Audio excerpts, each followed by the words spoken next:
اس کہانی کے سٹارٹنگ میں ہم ایک قید خانے میں ایک قیدی کو زنجیروں سے بندھا ہوا دیکھتے ہیں۔ سپاہیوں کے پہنچنے کے بعد قیدی کے سیل کا دروازہ کھولا جاتا ہے اور اسے گھسیٹ کر بالکنی پر لایا جاتا ہے۔ تمام لوگ چیخ رہے تھے اور اسے قاتل اور خونخوار کہہ رہے تھے۔ جیلر ایک گارڈ کو اس کی سزا کا اعلان کرنے کا حکم دیتا ہے۔ بھیڑ کے سامنے گارڈ اعلان کرتا ہے کہ عدالت نے اسے 2 دن بعد پھانسی کی سزا سنائی جاتی ہے، لیکن پھانسی سے پہلے جلاد اس کے ہاتھ اور پاؤں توڑ دے گا، اور تمام لوگ یہ سن کر خوش ہو جاتے ہیں۔ آخر یہ قاتل کون ہے، آئیے دیکھتے ہیں۔ اب کہانی چند سال پہلے کی طرف پلٹتی ہے، جہاں ہم پیرس کے فش مارکیٹ کا منظر دیکھتے ہیں، جو شہر کی سب سے بدبودار جگہ تھی۔ لوگ مچھلی اور گوشت بیچ کر روزی کماتے تھے۔ یہاں ہم ایک مچھلی بیچنے والی خاتون کو بھی دیکھتے ہیں، جو ایک مردہ بچے کو جنم دیتی ہے، اور اس خاتون نے اس سے پہلے بھی 4 مردہ بچوں کو جنم دیا تھا اور انہیں سڑے ہوئے مچھلی کے ساتھ دریا میں پھینک دیا تھا، لیکن اب اس نے ایک زندہ بچے کو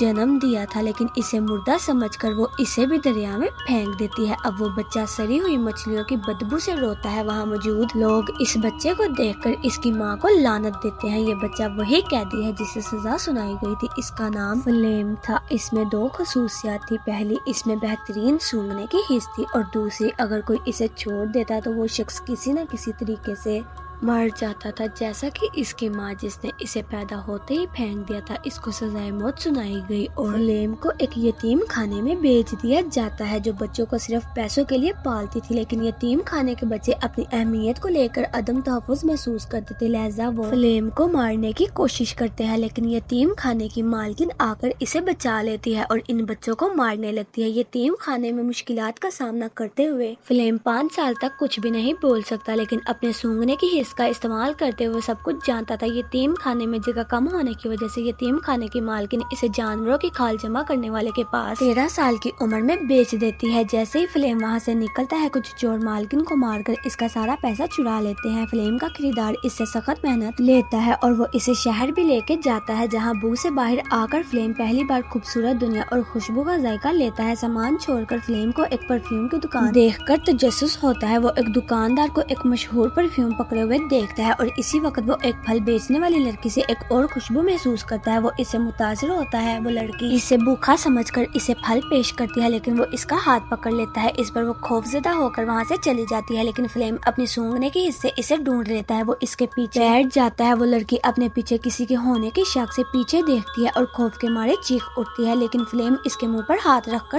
اسے چپ کروا دیتا ہے تاکہ لوگ وہاں پر جمع نہ ہو۔ جب لوگ چلے جاتے ہیں، فلیم اس لڑکی کے منہ سے ہاتھ ہٹا لیتا ہے اور وہ مردہ ہو جاتی ہے اور اس کی خوشبو آہستہ آہستہ غائب ہو جاتی ہے۔ فلیم حیران ہو جاتا ہے، یہ خوشبو کہاں جائے گی؟ اب آئیے ایک اور کردار کی بات کریں، جو پیرس شہر کا عظیم پرفیومر تھا، اور اس کی نوکری شہر میں نئے پرفیومرز آنے کی وجہ سے متاثر ہوئی تھی۔ وہ دوسرے پرفیومرز کی نقل کیا کرتا تھا۔ اسی شام فلیم بکری کی کھال کی ڈیلیوری کے لیے اس کی دکان پر جاتا ہے اور وہاں مختلف قسم کے پرفیومز کو دیکھتا ہے۔ ڈینی کے جسم کی خوشبو محسوس کرتے ہوئے فلیم کہتا ہے کہ وہ اس کے لیے ایک ایسا پرفیوم بنا سکتا ہے، اور ڈینی اس کا مذاق اڑاتا ہے۔ فلیم اسے اپنی صلاحیت کے بارے میں بتاتا ہے۔ ڈینی اسے ایک اور موقع دیتا ہے۔ فلیم پرفیوم بناتا ہے اور ڈینی کو دیتا ہے، جو اس میں محبت کی خوشبو محسوس کرتا ہے۔ یہ پرفیوم سب سے زیادہ مشہور تھا، جس پر ڈینی حیران رہ جاتا ہے۔ یہ دیکھ کر کہ فلیم اسے یقین دلاتا ہے کہ وہ بھی بہترین پرفیوم بنا سکتا ہے۔ ڈینی اپنے کھوئے ہوئے پیار کو یاد کرتا ہے جب وہ اس کی خوشبو محسوس کرتا ہے۔ اس کی صلاحیت بے حد ہے۔ اب ڈینی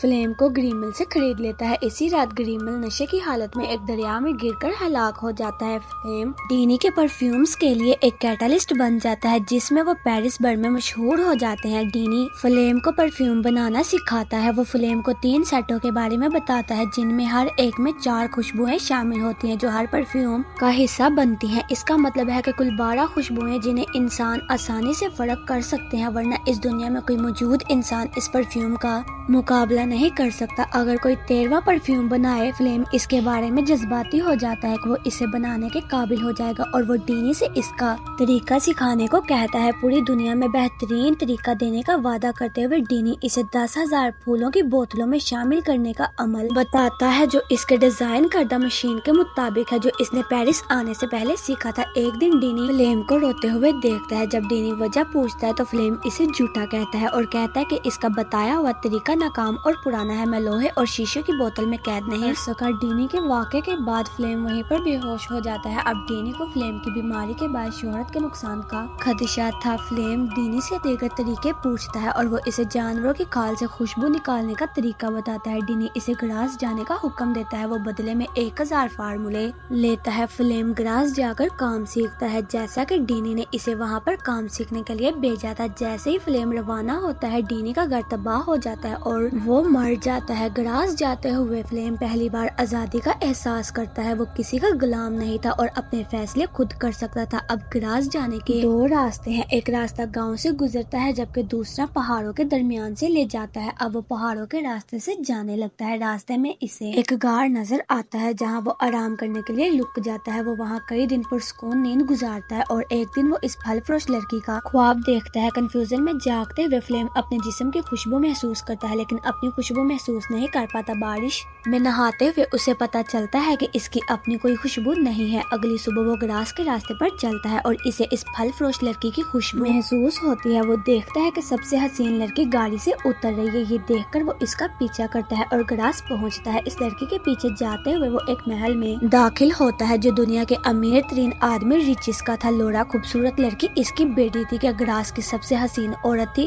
فلیم جس عورت کے لیے کام کرتا تھا اس کا شوہر اس پر گہری نظر رکھتا تھا۔ فلیم کو جانوروں کی چربی سے خوشبو حاصل کرنے کے 2 طریقے ملتے ہیں اور وہ ان کے ساتھ رہتے ہوئے اس کا کام سیکھتا ہے اور اپنے کام کی پہلی ٹیکنیک اپنی خاتون ساتھی پر آزما لیتا ہے اور اس لڑکی کی لاش کو ایک ٹینک میں جانوروں کی چربی کے ساتھ ابال لیتا ہے لیکن وہ کامیاب نہیں ہوتا۔ دوسرے طریقے میں وہ ایک طوائف کا انتخاب کرتا ہے جس میں وہ جانوروں کی چربی کو ایک کپڑے پر استعمال کرتا ہے۔ اسے تل کر کے فلیم اس کا سر سے سارے بال اتار لیتا ہے اور اس کی لاش کو چمکانے کے بعد اسے کپڑے میں لپیٹ دیتا ہے اور وہ ڈینی کے بتائے ہوئے طریقے کے مطابق اس کپڑے سے خوشبو نکالنے میں کامیاب ہوتا ہے۔ وہ اسے ایک پالتو کتے پر چیک کرنے کے لیے استعمال کرتا ہے۔ پھر وہ ڈینی کے بتائے ہوئے 13 بوتلوں کا سیٹ بناتا ہے۔ اس کا مطلب ہے کہ ہر بوتل کے لیے ایک شخص کا قتل۔ لورا کی سالگرہ کی تقریب میں تمام لڑکے اور لڑکیاں چھپنے اور ڈھونڈنے کا کھیل کھیلتے ہیں۔ موقع ملتے ہی فلیم بھی وہاں پر پہنچتا ہے اور لورا پر حملہ کرتا ہے لیکن وہ بچ جاتی ہے اور پارٹی میں 2 جڑواں لڑکیاں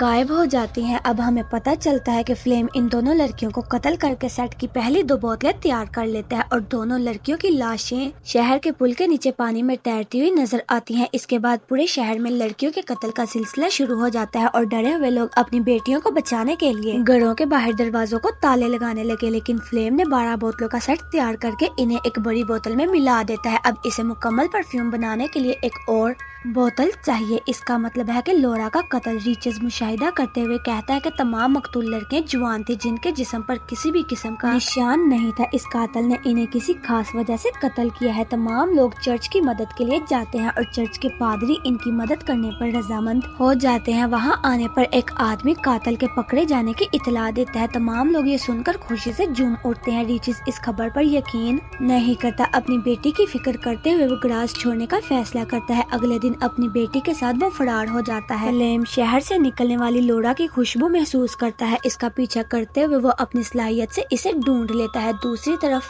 طوائف کا کتا فلیم کے کمرے میں اپنی مالکن کے بال اور کپڑوں کو پہچان لیتا ہے جو کہ روٹ کو بھی پتا چلتا ہے جو فلیم کے ساتھ کام کرتا تھا۔ پولیس کی تحقیقات میں دیگر لڑکیوں کے کپڑے اور بال ملتے ہیں۔ ریچز اپنی بیٹی لورا کے ساتھ ایک ہوٹل میں رات گزارتا ہے اور اپنی بیٹی کی کمرے کی چابی اپنے کمرے میں رکھتا ہے۔ فلیم اس کمرے کی چابی چرا لیتا ہے اور لورا کے کمرے میں چلا جاتا ہے۔ اگلے دن جب وہ لورا کے کمرے میں آتا ہے ریچز اپنی بیٹی کی لاش دیکھ کر شدید غم میں روتا ہے۔ اب فلیم 13ویں بوتل تیار کرتا ہے اور اسے اپنی آخری بوتل میں ملا کر کامیاب ہو جاتا ہے۔ اب فلیم کو پولیس نے گرفتار کر لیا۔ کہانی دوبارہ وہیں سے شروع ہوتی ہے جہاں 2 دن بعد سزا کا اعلان کیا جا رہا تھا۔ لوگ دور دور سے فلیم کے انجام کو دیکھنے آتے ہیں۔ جب اسے قید سے باہر لایا جاتا ہے موقع پا کر فلیم بوتل کا ڈھکن کھول دیتا ہے۔ جیسے ہی لوگ فلیم کا انتظار کر رہے تھے وہ جلاد کی طرف بڑھتا ہے جو کہ گاڑی سے شہزادے کے روپ میں نکلا تھا۔ جلاد گھٹنے ٹیک کر روتے ہوئے فلیم کو بے گناہ کہتا ہے۔ اب فلیم ایک رومال پر خوشبو چھڑکتا ہے اور جیسے ہی ہوا میں ہلاتا ہے سب لوگ جنت کا ذائقہ محسوس کرتے ہیں اور سب اسے ایک فرشتہ کہتے ہیں۔ فلیم خود کو انسانیت کا نجات دہندہ سمجھتا ہے اور وہ اپنا رومال لوگوں میں پھینک دیتا ہے اور کچھ ہی